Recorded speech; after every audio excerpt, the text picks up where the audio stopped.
Welcome back, everyone, to Third Street Reactions. I'm Zach. Shane. Back with Dragon Ball Daima, Season 1, Episode 19? Yes. 19.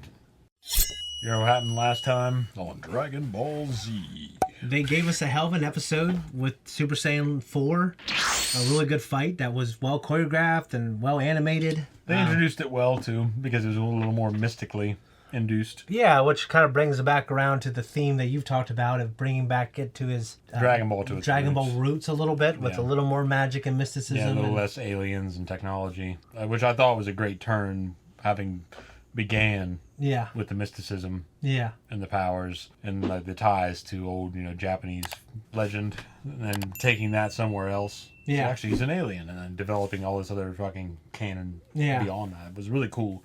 So I thought it was a little bit of regression there, saying, well, actually the Namekians they're demons, they're Majin. But not so much, because it goes back to King Piccolo, and he was called the Demon King. Yeah. So it was kind of cool. It's a way to kind of have both a little bit. It is, because Saiyans are still aliens. Yeah, and, the guy passed away, you know what I mean? And he got to kind of do this.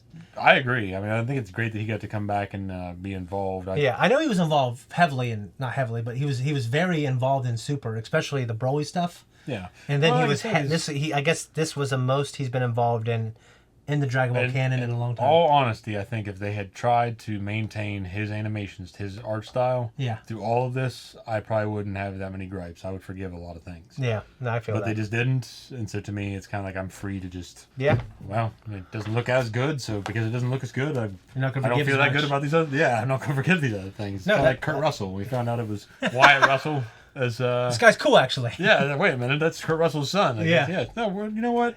Yeah. And we just forgave a lot of things. The movie didn't perform financially the way Disney wanted to, but I heard that movie... Thunderbolts. I heard it was absolutely awesome. I really want to see it. It's obviously not streaming yet, but I do really want to see it. Yeah, me too. Aaron Sue and Glorio, they're kind of like, we'll see what Glorio's going to do. You made not a recommendation, but you were kind of theorizing that he's going to turn them into adults. Yeah, I kind of feel that Glorio is going to come through for his boys. Yeah, me too. I hope he does. And girls, I guess, and girls. All right, guys. Let's jump in. With Hulk Hogan ripping his shirt off. Yeah, dude, this is like a great classic charge up. It is.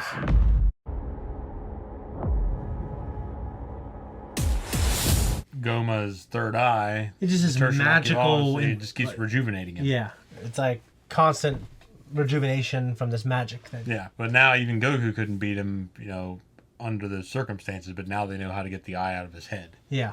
So they're just trying to achieve that. And Piccolo's there to do it, I assume, right?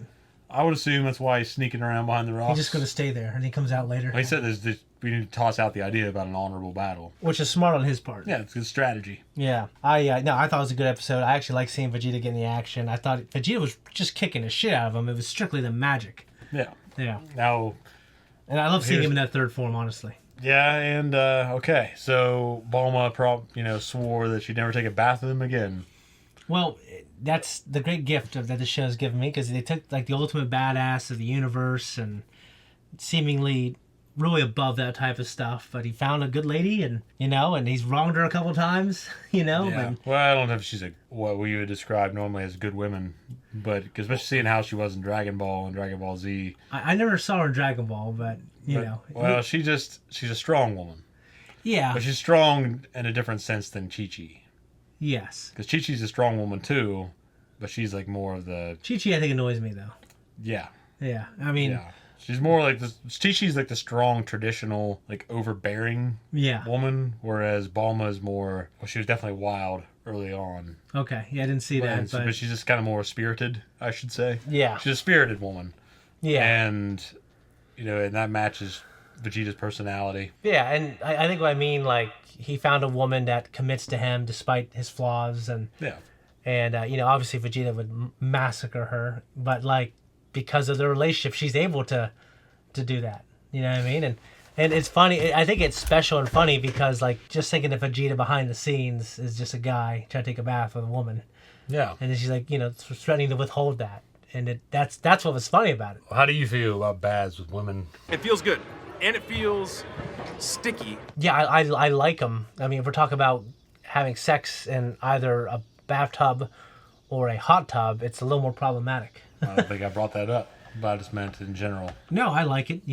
It's great. It's a nice experience. It's a good experience. Yeah, I mean, I've had some good ones. It's nice to see that softer side of him, like you said, being exposed. Yeah, it is. And we don't need a lot of it. He's always such a hard ass. Yes, and that's why it's funny. Yeah. I think that's like comedy done right, Piccolo just... Chris Sabat, chronologically, this is earlier, but it's filmed late. It's shot later, or voice acted later, and he just sounds older. I wouldn't say he sounds older, but it's deeper. It's certainly deeper. Yeah. Whereas it's kind of like Ian McDermott filming for Palpatine. Yeah. I love most of his lines more in the original trilogy. Yeah. He sounds cooler in later installments, but the most memorable, I guess, the ones I quote all the time are always from the prequel trilogy. Oh yeah, we quote prequel or OG.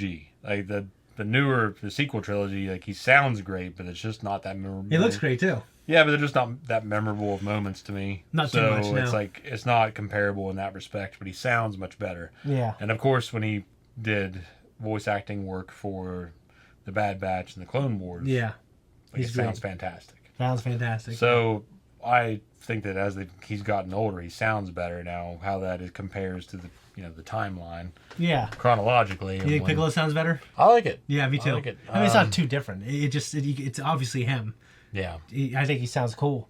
Yeah, he had some cool... And Vegeta, his voice has changed, but it seems like in respect to his age and where things have gone, like it works. Well, I didn't know, or maybe I'm wrong about this, let me know, that the Funimation dub that was still circulating actually had, for the Saiyan saga, the original voice actor, whatever his name is, from the Ocean dub voice actor. Yeah, I don't remember his name either. And I actually liked his performance. When I watched like those Orange Bricks VHSs or DVDs, I should say, I just thought, wow, Chris Sabat sounds younger. Well, they were VHSs originally. Yeah, but even I think in the DVDs, he still there wasn't an updated version of that. Mm-hmm. And I didn't know that until I watched Kai. I was like, oh. It works though in terms of the character advances. Yeah. It's kind of like when they did Leonardo's voice change.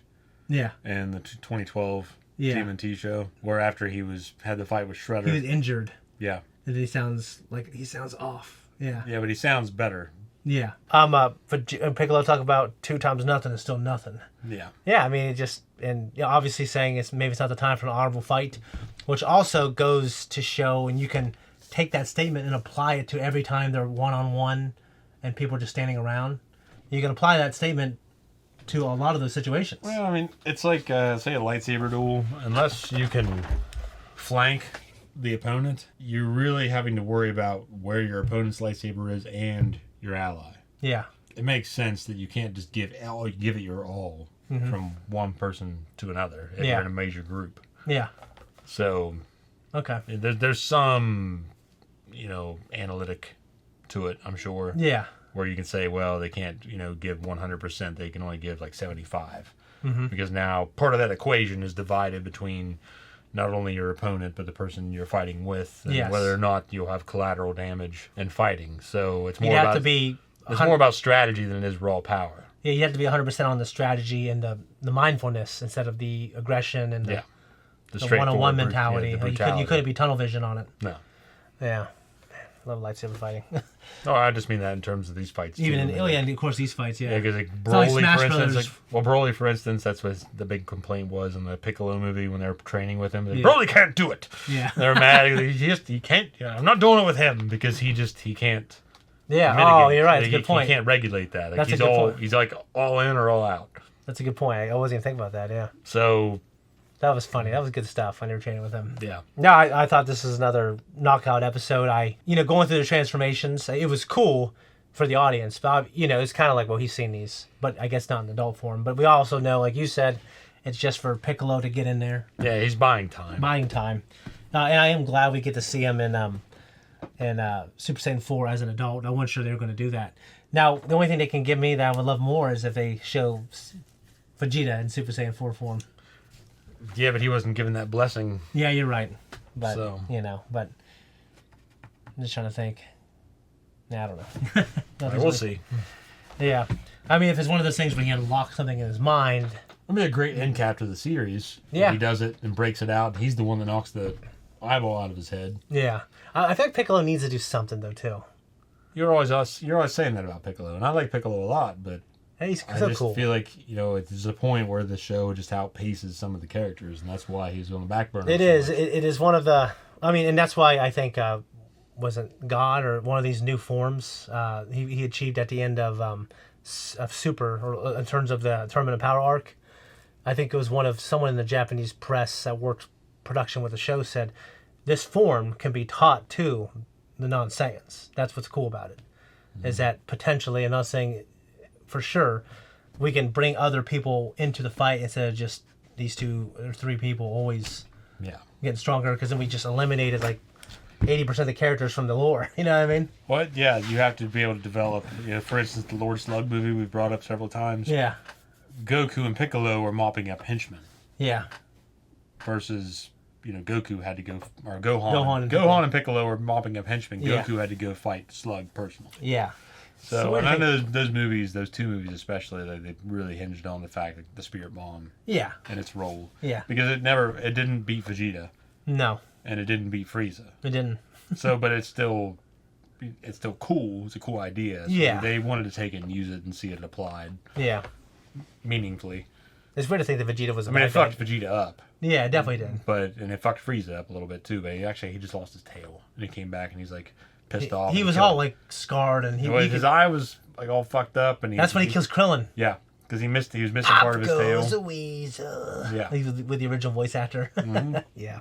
And so, it was much more meaningful, I guess, in that respect, versus with Vegeta, who I think with Vegeta, because Goku collected it while he was just laying there, while Gohan was beating the shit out of Vegeta at an ape form, and he passes it to Krillin.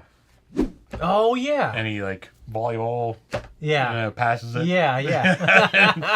And that's how Vegeta got hit. He was all fucked up after that. So he did get hit and, pretty screwed. That's when he was trying to leave. Yeah. But, like I said, technically speaking, it did help beat him. But it helped, for sure. I mean, it screwed him up, but... But you never saw it efficiently used to the point where it just annihilated the other opponent. I think they use it in the Majin Saga with Majin Buu. Okay. Yeah, I haven't gotten that because he's pure evil. Yeah. And it's pure good, so... That kind of makes sense. It's bring it back to the magic as well. But then maybe with the Namekian Saga with Frieza, maybe there wasn't enough life on that planet. I can't remember if he drew it from the universe or the galaxy or just Yeah, so I think that's what he says. But I've also heard in the translation it because it shows glitter and shit coming out the rocks and stuff. I'm like, the rocks aren't alive. Yeah, fucking birds. It's the damn the radiation, man. They're irradiated somehow. It makes sense. It makes no. But anyways, this is the second to last episode. I've been very pleased with this, especially watching with you. It's cool, man. I'll be excited when Super comes back. Back on the other fighters real quick. That's one thing I liked about the Tournament of Power. Just bringing Krillin and making him useful. Master Roshi. Mm-hmm. Master Roshi had that, I think, one of the best little fights and how he sacrificed himself. Well, it's like the game Dragon Ball FighterZ. I mean, how can you really expect someone that fights with, that mains Roshi to fight Vegeta? Yeah. It ain't going to happen. Yeah. But they make it enjoyable. You know what I mean? Because to make a lot of the Earth fighters have these ridiculous moves. Yeah. And kind of weird off moves compared to the direct power and raw power of the Saiyans. It makes it be able to compete. Well, not only that, but it makes it seem like, okay, this character's ridiculous, but it allows for some forgiveness in the player's mind. Yeah. Goku was one of the most heavy requested people for Super Smash Bros. Ultimate. But Kojima just said he's just never going to do it. He wasn't, you know what I mean? He's like, Toriyama? Oh, yeah. No, not Toriyama. Sakurai. Yeah, Kojima is Metal Gear Solid. Goku was one of the most requested people in their polls, but they just knew internally, we can't really make that work. I mean, he's not really a video game character. He's in video games, but he's not a video game character. Earthworm Jim. Yeah, I thought that would him or Master Chief would have been perfect. They kept only Fire Emblem characters. Master Chief is like another version of Snake. No, I think he'd be like Samus, kind of. Maybe. And you can make it work. I think he'd make it work. Earthworm Jim would be better. No, he'd be better. Yeah. With the cartoony stuff, he uses his head as a whip. Yeah, it would have been perfect. Yeah. I agree with you there. All right, guys, we got one more episode. Check us out on Patreon for early access. I mean, we should have it filmed, hopefully, and put on air before, because we're gonna have a little break filming this. But we only got one more left, so see you guys next time.